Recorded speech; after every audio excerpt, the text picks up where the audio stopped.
Wat-tataffulu fil walaimi wa huwa ad-dukhulu bighairi iznin aw adkhaluhu haya'a. Dan termasuk maksiat badan adalah at-tatafful fil walaimi, di dalam acara-acara atau resepsi-resepsi. Ini juga termasuk daripada maksiat badan, at-tatafful. Apa itu at-tatafful? Wa huwa ad-dukhulu bighairi iznin. Ia adalah masuk, maksudnya kepada acara tersebut bighairi iznin, tanpa ada izin atau tanpa ada undangan atau tanpa ada saruan. Itu tidak boleh. Hukumnya haram. Jika ada orang sedang mengadakan acara tasyakkuran atau acara selamatan atau ada acara resepsi perkawinan, kamu tidak mendapat undangan, kamu tidak ada saruan, lalu ikut duduk di sana dan menyantap hidangan yang disuguhkan, haram hukumnya. Kecuali acara tersebut bersifat umum, yakni undangannya untuk muslimin muslimat misalnya, nggak apa-apa. Seperti misal Masjid Nurul Huda mengadakan peringatan Maulidur Rasul atau peringatan Al-Isra wal Mi'raj, dan yang diundang adalah seluruh kaum muslimin muslimat. Lalu kebetulan dia sedang lewat, ada acara maulid, mampir di sana, dan dia orang muslim, nggak apa-apa.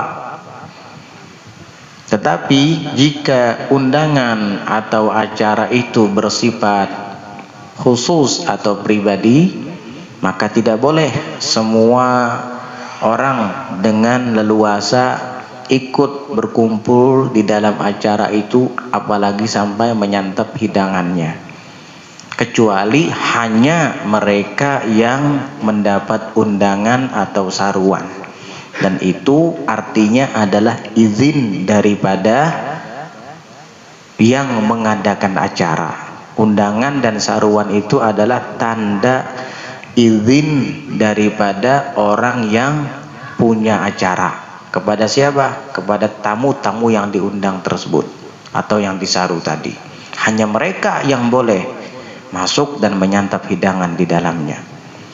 Yang tidak dapat undangan, haram hukumnya untuk datang ke sana, duduk dan menyantap hidangannya. Kenapa? Karena dia bukan tamu undangan atau saruan. Yaitu orang Banjar menyebutnya menyerawin. Tidak paham kenapa dibilang menyerawin. Cuma kita dulu pernah nanya sama orang tua-tua dulu. Katanya dulu itu ada orang yang bernama Sarawin. Sarawin namanya. Wallahu a'lam, apakah ini hanya sosok fiktif belaka atau memang nyata. Yang jelas ada namanya Sarawin. Kebetulan ada salah seorang warga di kampungnya mengadakan acara syukuran atau tasyakkuran, sehingga banyak warga yang berhadiran di dalam acara itu. Tapi sayang, Sarawin tidak mendapat undangan. Kada ada yang menyarui Sidin. Lalu Sidin Supan hendak hadir ke dalam acara itu, dan memang dilarang kan. Akhirnya si Sarawin tadi menyusun siasat supaya inya disuruh masuk juga. Lalu menimbun api di parak acara. Mbah apinya ganal, lalu berkuciak, kebakaran. Mendengar ada teriakan kebakaran, semua yang ada di rumah yang punya acara keluar. Mana apinya, mana apinya? Nih apinya. Sakalnya Sarawin sengaja membakar kayu. Dipajahi orang begitu jerambun rumah, sudah pajah Jo, sudah apinya, masukkan berataan, masukkan. Nah, jar Sarawin, umpat sama aku masuk. Akhirnya apa? Menyerawin. Padahal kada diundang, ikam nih kada diundang. Itu jar ampunnya, masukkan berataan. Aku umpat Jo berarti. Masuklah Sarawin ke dalam rumah. Nah itu yang pernah ulun dengar kisahnya. Lalu ada istilah menyerawin. Ujurlah Pak Zainal. Sidin orang tua tahu kisahnya. Sidin tertawa. Itu ulun pernah dulu bertakun. Lalu berikit menyerawin. Jangan menyerawin, kada boleh. Istilah setiap hari Minggu kada pernah bermasak. Apa pengantenan di situ kemari? Kada usah bermasak, kita aja hari Minggu pasti kanyang barut. Padahal belum tentu diundang. Hati-hati. Langsung aja umpat jua masuk ke dalam acara perkawinan. Bulik membawa amplop kosong. Membuat juga kisahnya ke dalam wadah amplop, ke dalam wadah amplop ember ya biasanya, kotak isinya kosong. Ini menyerawin, ini diundang kada boleh itu, paham? Itu termasuk maksiat badan.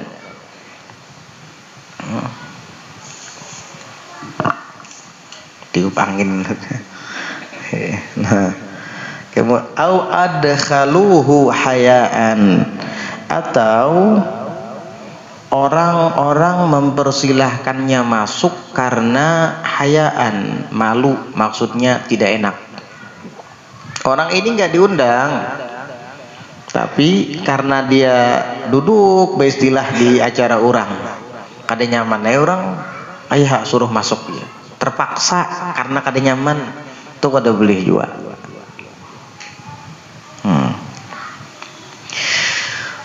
Dan termasuk maksiat badan wa an yukramal mar'u ittiqa'a syarrihi, dan dimuliakannya seseorang itu karena menghindari kejahatannya.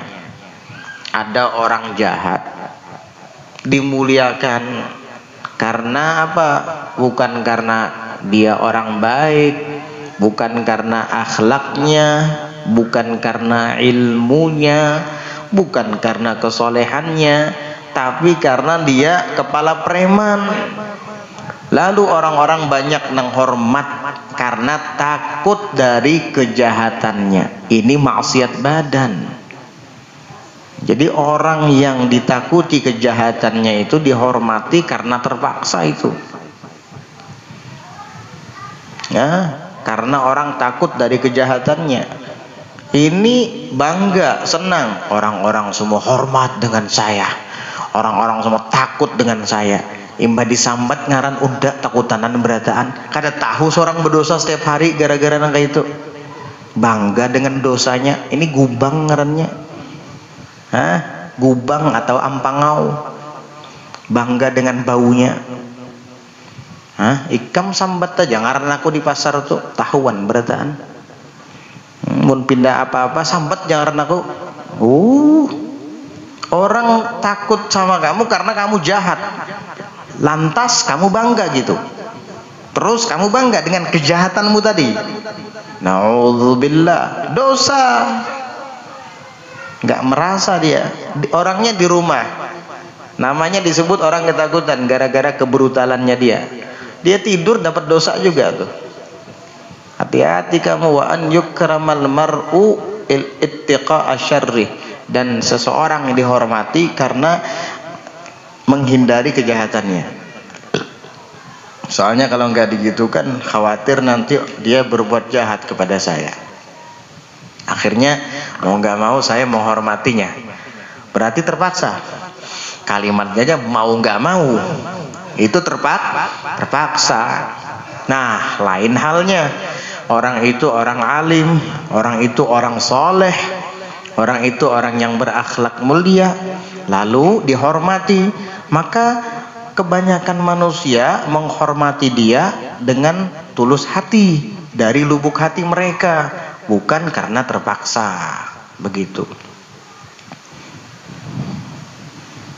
Ulun punya teman orang Palembang, duduk dulu waktu masih mondok, dia cerita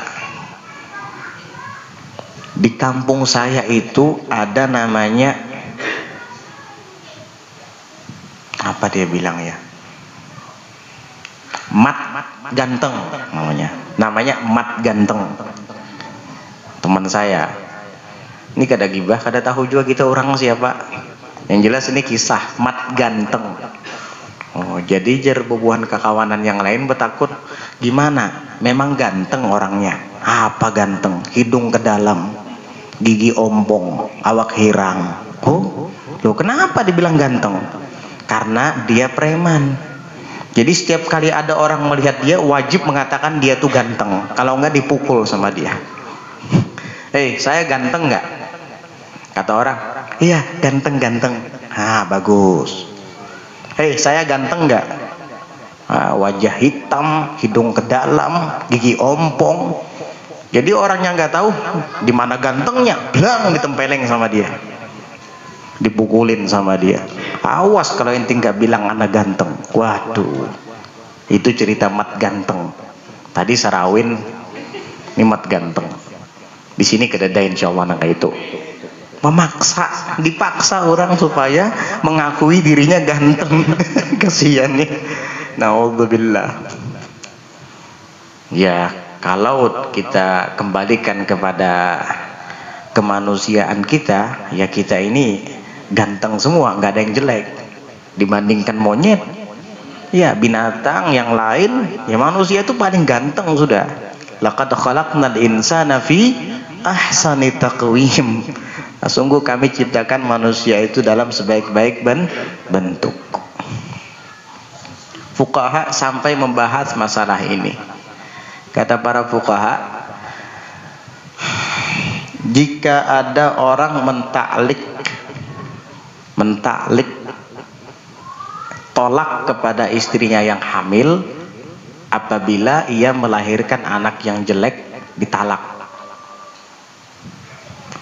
Lalu lahir anak berwujud manusia, biar hirang lutung orangnya, biar ibaratnya kada bunga selalu, kada jatuh talak.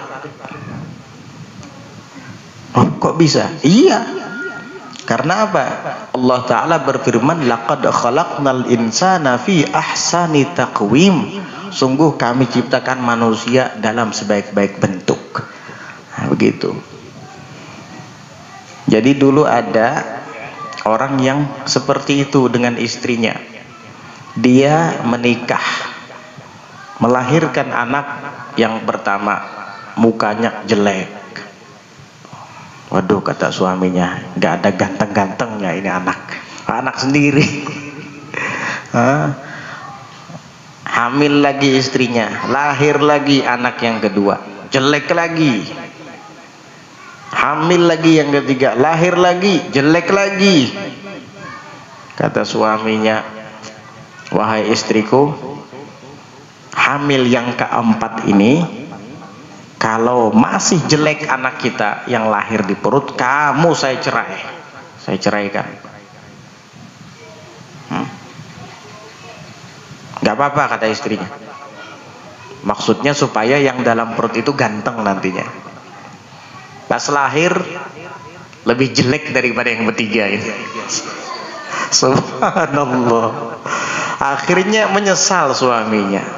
Istrinya juga gak mau diceraikan. Maka talak 3 aja pulang. Ya Allah, kalau talak 1 masih bisa rujuk, talak 3 ini. Gimana ini, kata suaminya, saya menyesal mengucapkan itu. Kata istrinya, saya juga nggak mau dicerai. Iya, kita kan mengatakan itu maksudnya supaya anak kita ini ganteng. Ternyata lebih jelek daripada yang 3 itu. Subhanallah. Udah kita tanya kepada ulama. Ditanyalah kepada ulama. Gimana masalah kamu? Itu saya mentaklik talak jika istri saya melahirkan anak jelek. Nah, terus kata alim tadi, anaknya jelek enggak? Ya jelek. Udah jatuh talak 3 itu. Oh, tuh. Coba cari lagi ulama lain. Semua fatwanya kayak gitu. Karena sesuai mu'allaq bihnya terjadi. Akhirnya dia datang lagi kepada salah seorang ulama yang lain. Dan ini dikenal keilmuannya dan ahli fikih. Tanya, saya begini. Terus lahir anakmu? Iya. Jelek? Iya jelek. Tapi wujudnya wujud manusia apa wujud binatang? Ya wujud manusia, berhidung iya juga, berhidung walaupun seadanya. Bermata juga walaupun babainya kau bebincalak.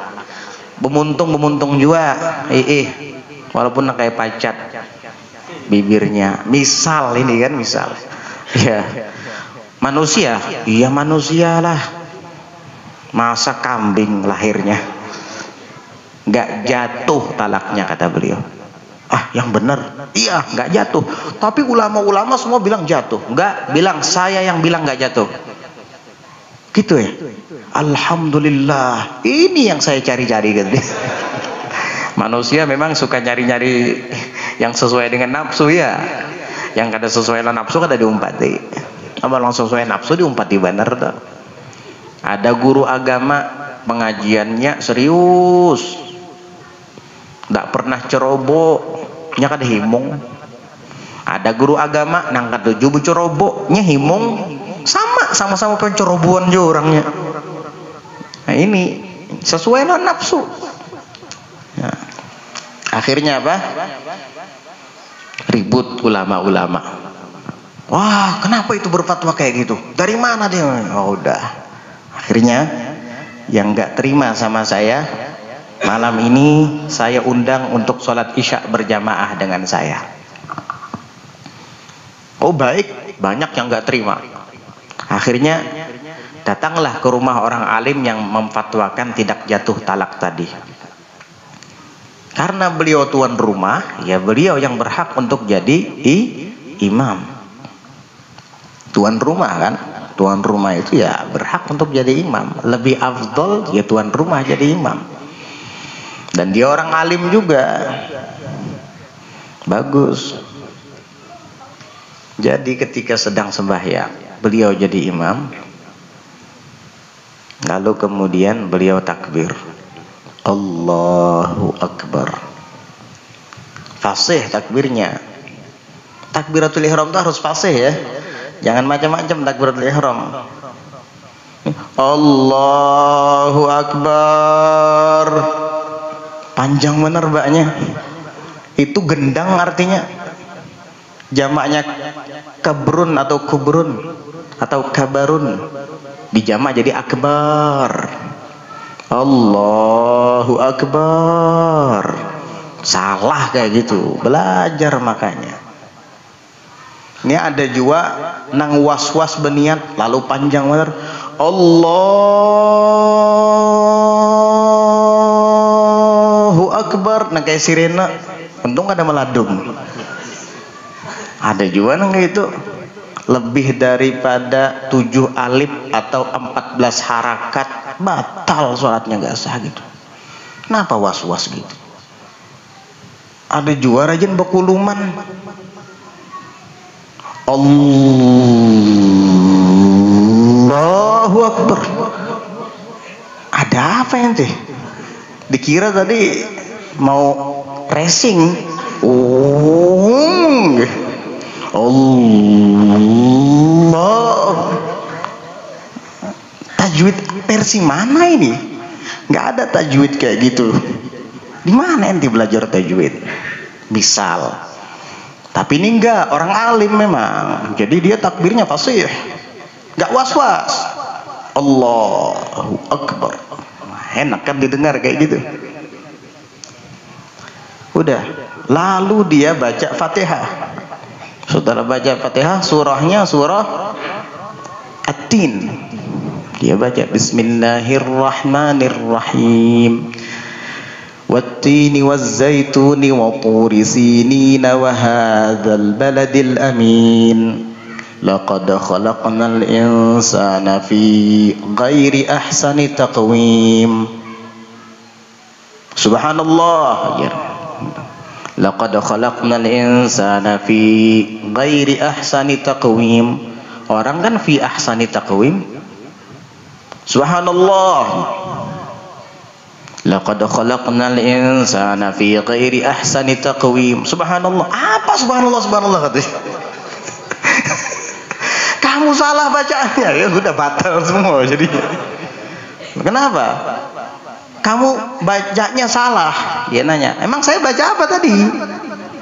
Kamu tadi bacanya begini, laqad khalaqnal insana fi ghairi ahsani taqwim. Artinya, sungguh kami ciptakan manusia itu tidak dalam sebaik-baik bentuk.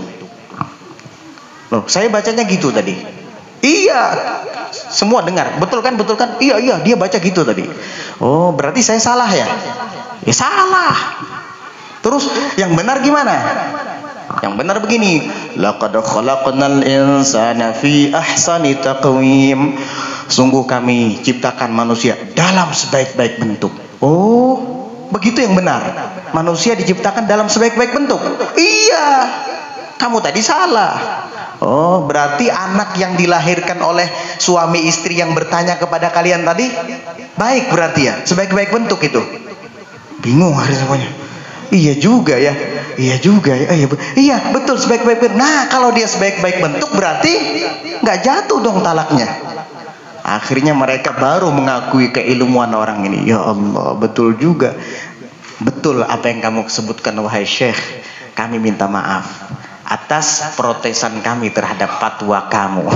Akhirnya semua mengakui bahwa orang ini betul-betul alim. Itu namanya bil hikmah, dengan bahasa hikmah. Kalau ulama-ulama kayak gini biasanya kalau kita langsung mengemukakan dalil, wah dia langsung mendebat macam-macam nanti. Tapi kalau sudah dengan hikmah seperti ini, wah dah bungkam, nggak bisa lagi mendebat-debat. Subhanallah. Akhirnya apa? Udah terima semua. Benar apa yang kamu katakan, bahwa talaknya nggak jatuh. Ya senang akhirnya suami istri ini. Akhirnya mensyukuri pemberian Allah. Akhirnya mereka barulah sadar ternyata anak-anak mereka tidak ada yang jelek. Jadi pian ini ganteng seberatan. Masya Allah, ini ganteng-ganteng semuanya ini. Iya, alhamdulillah. Iya, ganteng-ganteng semuanya. Tuh istri pian di rumah cantik-cantik itu. Makanya jangan jelalatan melihat istri orang lain. Istri rumah cantik-cantik gitu, udah jaga matamu. Jangan lihat kecuali istrimu yang halal saja ya. Begitu. Jadi nggak ada yang jelek. Jadi mat ganteng tadi, bujur aja ganteng berarti lah. Si mat ganteng tadi ya. Ganteng aja berarti bujur aja nya. Tapi nang salah tuh nah memaksa orang. Nah itu maksa orang mengakui bahwa dia ganteng. Kalau nggak diakui ditempeleng sama dia. Mat ganteng itu. Subhanallah. Ini kejadian ini teman kita cerita dulu waktu di pondok orang Palembang. Ala kulli hal, apabila ada seseorang itu dihormati, dimuliakan karena orang-orang takut dengan kejahatan dia, itu maksiat badan itu. Maksiat badan. Tapi kalau orang itu dihormati, dimuliakan karena memang akhlaknya, karena memang keilmuannya, karena memang kesolehannya, memang berhak. Ulama itu wajib dihormati. Orang soleh itu wajib dihormati karena mereka pewaris para nabi. Sebagaimana nabi dan rasul wajib dihormati, pewaris-pewarisnya pun juga wajib dihormati.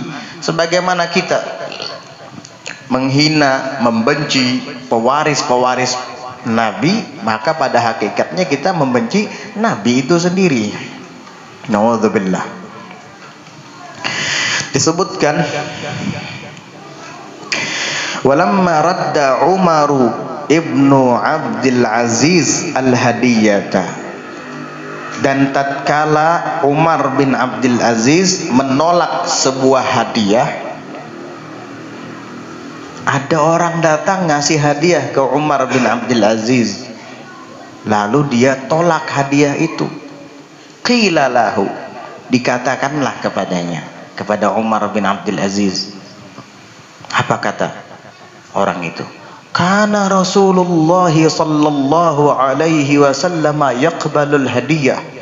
Dulu Rasulullah sallallahu alaihi wasallam itu pernah menerima hadiah, tidak menolak hadiah. Kok engkau menolak wahai Umar bin Abdul Aziz? Ini setelah beliau jadi khalifah ya. Faqala, lalu Umar bin Abdul Aziz menjawab, kana dzalika lahu hadiyatan wa huwa lana rishwatun. Kata beliau, memang betul kalau yang diberikan kepada Nabi itu betul-betul hadiah, tapi yang diberikan kepada kami ini sogokan, suap, uang suap. Kata siapa? Kata Umar bin Abdul Aziz, yang dikasihkan ke Nabi itu hadiah, tapi yang dikasihkan kepada kami itu rishwah, sogokan. Loh kok bisa? Ai kana yutaqarrabu ilaihi linubuwatihi la liwilayatihi. Adalah Nabi Muhammad itu yutaqarrabu ilaihi, kita memberikan beliau itu ibadah. Memberikan hadiah kepada Nabi memang dijadikan perantara untuk bisa dekat dengan Allah. Karena apa?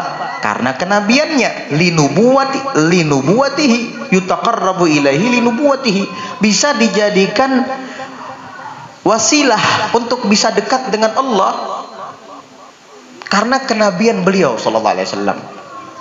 Sementara saya diberikan hadiah karena saya pemimpin, karena saya khalifah. Akhirnya apa? Itu bukan hadiah, tetapi sogokan. Makanya beliau mengatakan Nabi itu diberi karena kenabiannya, la liwilayatihi, bukan karena kepemimpinannya, bukan karena statusnya sebagai gubernur misalnya atau presiden. Wa nahnu innama nu'ta, dan kami, kata Umar bin Abdul Aziz, hanya saja diberikan pemberian lil wilayah, karena wewenang dan kekuasaan atau jabatan, sehingga itu rishwah. Kata Umar bin Abdul Aziz, andai kata saya bukan pejabat, bukan khalifah, bukan seorang penguasa, mana mungkin mereka ngasih saya itu. Karena saya penguasa, akhirnya saya dikasih. Kenapa? Takut mereka sama saya. Akhirnya pemberian itu bukan malah mendekatkan mereka kepada Allah, tambah menjauhkan mereka dari Allah. Saya nggak mau nerima hadiah. Ini pemimpin yang benar. Gak mau terima hadiah dari rakyatnya, karena di situ ada dugaan-dugaan yang tidak benar. Nah, bisa jadi itu suapan. Kalau pemimpin sudah menerima hadiah dari rakyat, dia mau menegurnya sulit nanti, enggan nanti, sungkan. Nang sugih menduiti terus, kanyang diduitinya, akhirnya nang sugih tadi melanggar peraturan, kadawaninya menagur. Mun itu joko tagure, mun sidun tuh kadawani aku menagur. Bahkan si sugih tadi bisa nang memboikot si anunya tadi, si penguasa tadi, karena rancak disuapinya, dikanyanginya, dimakaninya. Nah, Umar bin Abdul Aziz nggak mau seperti itu. Ini khusus pemimpin aja ya. Kalau kita dikasih orang hadiah, terima, jangan tidak. Ente bukan pemimpin, nggak punya wewenang apa-apa, jangan takut, terima aja. Ada orang memberi pisang sesisir, pisang mahuli, ambil, nggak apa-apa, makasihlah, udah. Bahkan kada boleh menolak, karena di dalam hadis Rasulullah SAW bersabda, man atahu syai'un min ghairi mas'alatin walastishrafi nafsin faraddahu fa innama yarudduhu 'ala Allah. Barang siapa yang kedatangan sesuatu, maksudnya ada yang ngasih hadiah, min ghairi mas'alatin, dia nggak minta, lain pulang kalau mintalah, minta tuh lain lagi kisahnya, ini kada minta, walastishrafi nafsin, dan tidak mengincar-ngincarnya, dari dalam hatinya memang tidak mengincar sesuatu itu, tidak mengharapkan, tapi ada yang memberikan kepadanya sesuatu itu, faraddahu, lalu dia tolak, fa innama yarudduhu 'ala Allah, maka pada hakikatnya dia tuh menolak Allah Ta'ala itu. Karena siapa yang menggerakkan hatinya kalau bukan Allah, sehingga terbuka untuk memberi hadiah kepada kita, lalu kita tolak, maka pada hakikatnya kamu menolak pemberian Allah. Betapa sombongnya kamu. Kalau ente bukan pemimpin, bukan penguasa, terima ya. Nah, kalau ente ditakdir jadi penguasa, jangan. Penguasa jangan menerima hadiah dari rakyatnya, apalagi mengharap. Makanya penguasa dulu, pemimpin dulu miskin. Sekarang nggak tahu ya, jawab sendiri. Anak di Padahan sugih, kalau minta miskin juga kada tahu bang. Motor injaman aja ulun, iya kah ini. Tapi sepenjadi.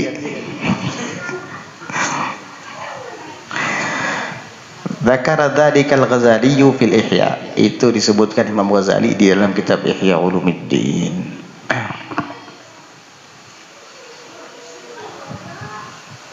Wa adamu taswiyati bainaz zaujat, dan termasuk maksiat badan tidak adanya menyamaratakan di antara istri-istrinya yang lebih dari satu. Ini bukan untuk pian ini. Pian bisi bini sikung aja. Ini bagi orang yang berpoligami. Hati-hati kalau mau berpoligami, belajar dulu ilmunya. Iya, kalau ilmunya nggak ada, biar berduit tetap ya karena mau adil, tetap ya zalim. Duit aja yang diandalkan, ilmu kosong atau berilmu juga tapi kada berduit, peraya bebini dua. Biar alim, biar ustad, duitnya bebayanya ada, anak bebini dua, mau dikasih makan apa anak orang. Nah kalau ente alim, duitnya ada, silahkan berpoligami, tapi ulun kada menyuruh lah. Maksudnya kalau mau mencapai titik keadilan itu harus punya dua modal, ilmunya ada, mal hartanya juga ada. Ilmu itu yang akan membuat kita takut kepada Allah, ilmu yang akan membuat kita berlaku adil kepada istri-istri kita. Muaan bisi bini sekongannya kita barang aja ya kalau ya kita supaya bisa berlaku adil. Harta, mal harta itu adalah materi untuk bisa memberikan nafkah kepada mereka. Ilmunya ada, hartanya ada, nggak apa-apa ente poligami. Ustadz Pulan poligami, Habib Pulan poligami, istrinya 3, Syekh Pulan istrinya 4, Kiai Pulan istrinya 2. Mereka alim, punya ilmu. Kan kita dianjurkan menuruti ulama. Giliran bebini 2 anak mumpati ulama, giliran bangun malam kada hakun, giliran poligami mengikut kiai, manut kiai. Saya manut kiai saya istrinya 4, saya 2 aja sudah cukup. Kiainya ente sholat duha, baca Quran ente, giliran kawin mumpati kiai, giliran mengaji lawan sembahyang qiyamul lail koler. Nafsu itu artinya. Nah, hati-hati, harus sama rata antara zaujat, istri-istri bagi yang berpoligami. Di dalam hadis disebutkan, man lam ya'dil bainal itsnain ya'ti yaumal qiyamati wa shiqquhu saqit. Barang siapa yang tidak adil di antara 2 orang, diskriminasi, keadil di antara 2 orang, maka kelak di hari kiamat dia akan datang dan bahunya berat sebelah nanti. Jadi di dunia badannya tegap lurus, jalan keker. Di akhirat karena dia dulu tidak adil sewaktu hidup di dunia, berat sebelah. Jadi gini berjalannya behereng. Nah, jadi kalau ada punya teman di hari kiamat nanti berjalan pindah hereng-hereng, berarti bebini 2 kada adil. Nah ya itu kenapa kayak itu. Jadi pikir-pikir dulu kalau mau poligami, pikir-pikir dulu. Peraya amun kadada bisi ilmu, kalau hanya duit-duit saja kada cukup. Sama juga nang beilmu, mun ilmu aja duitnya kadada, ada cukup juga. Apalagi ilmu kadada, duit kadada. Peraya lalu am. Nah, iya. Nah, ini jadi bahan ibu-ibu kan nek mun balik ke rumah.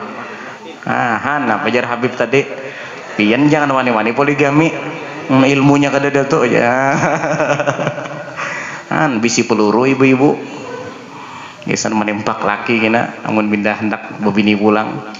Ingatlah jar Habib malam Jumat semalam. Adalah ilmunya pian. Nah, ayo. Harus dilajari juga biniannya.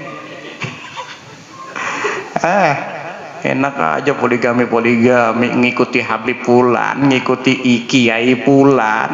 Dalam poligaminya aja tahajudnya kada diumpati, witirnya kada diumpati, ngajinya kada diumpati. Keliru, hati-hati, itu maksiat badan loh.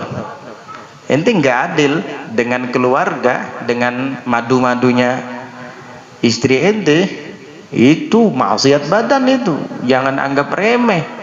Risikonya nanti di hari kiamat hiring-hiring berjalan, berat sebelah awak. Tiwas kada adil. Berat biplay, berat. Dengan sekong aja kan aku begini. Nah iya. Tapi pun hendak lebih dari satu, ulun kada ada hak menangati pulang. Cuman mengarahkan benar. Mun menangati kada ada hak. Kenapa? Allah Ta'ala membolehkan. Masa ulun melarang? Bahkan yang disuruh dimulai pertama dua dulu langsung. Fankihu ma taba lakum minan nisa masna. Nikahilah yang baik untuk kalian dari wanita. Jadi wanita yang baik bagi kalian tuh nikahi. Masna kata Allah, dua dua langsung disebut sih. Dua, wasulasa dan tiga, waruba dan empat, jangan lebih. Tapi jangan dipotong di situ ayatnya, ada kelanjutannya itu. Wa in khiftum alla ta'dilu fawahidatan. Jika kalian takut, khawatir tidak bisa adil, maka satu saja. Nah ini ibu-ibu hafalakan dengan nenek. Yang laki-laki sampai makna usulah sabarubah aja titik kada disambungnya rejin. Ibu-ibunya nyambung kena. Iya. Sambung bang, sambung abahnya. Ada sambungannya abahnya itu. Apa? Wa in khiftum alla ta'dilu fawahidatan. Tuh, amun kamu takut nggak bisa adil, satu saja. Nah, tahulah sambungannya pian.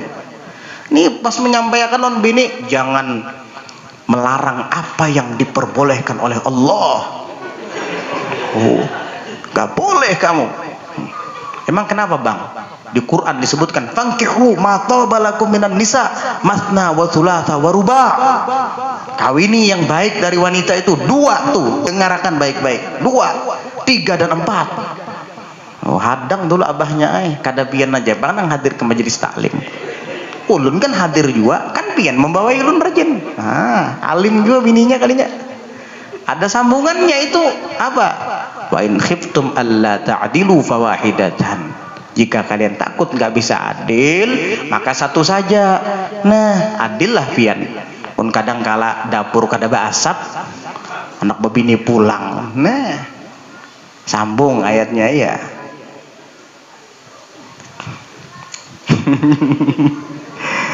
Jadi begitu.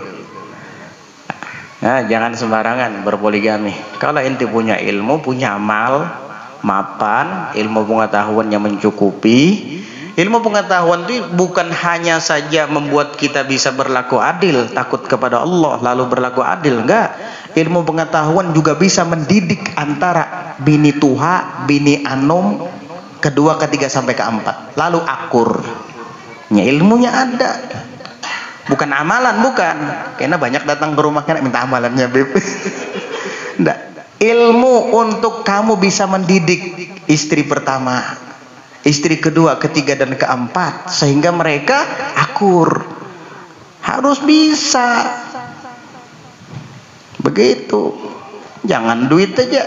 Mentang-mentang pengusaha hanyar 2 bulan jadi bos penambang. Bebini 2 sudah. Lalu betamu di pengantin bakal cakam. Bini tua halam bini anom. Kenapa? Inya kada ada ilmunya mendidik. Didikan spiritualnya kada ada. Didikan rohaninya kada ada. Jadi jangan main-main. Maksiat badan itu. Wa khurujul mar'ati muta'attiratan au muzayyanatan walau masturatan wa bi'izni zawjiha. in kanat tamurru 'ala rijalil ajanib wallahu a'lam bissawab. Insyaallah nanti kita lanjutkan di pelajaran berikutnya tentang adab perempuan keluar dari rumahnya. Dilarang untuk tabarruj, dilarang untuk pakai wangi-wangian jika nantinya dia akan berselisihan dengan laki-laki yang ajnabi, bukan mahramnya. Ya, ada larangannya itu. Nanti dibahas di pelajaran yang akan datang. Wallahu a'lam bissawab. Mudah-mudahan Allah lindungi kita semua daripada musibah, bencana dan kezaliman, serta peliharakan kita dari dosa dan maksiat yang zahir ataupun yang batin. Mudah-mudahan Allah selalu arahkan kita kepada kebaikan untuk dunia kita dan kebaikan untuk akhirat kita. Kita, anak, istri dan semua keluarga, tetangga, sahabat dan handai tolan kita. Amin Allahumma amin. Ala hadhihi niyyah wa ala kulli niyyatin salihatin jami'atin syamilah li khairatid dunya wal akhirah wa ila hadratin nabiyyi Muhammadin sallallahu alaihi wa ala alihi wa sahbihi wa sallam. Al-Fatihah.